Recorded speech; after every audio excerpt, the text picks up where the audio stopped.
இரவென்றும் பகலென்றும் பார்த்திடாமல், குளிரென்றும் வெயிலென்றும் கருதிடாமல், இரவென்றும் பகலென்றும் பார்த்திடாமல், குளிரென்றும் வெயிலென்றும் கருதிடாமல், செலவென்றும் இழப்பென்றும் கணக்கிடாமல்,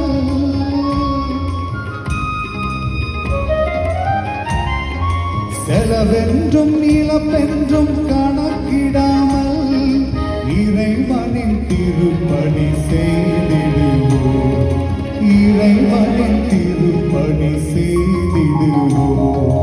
வலை வீசுவோம், வலை வீசுவோம், வலை வீசுவோம், வலை வீசுவோம். ஆன்மீக திங்களை ஏராளம் பெற்றிட வீசுவோம், வலை வீசு.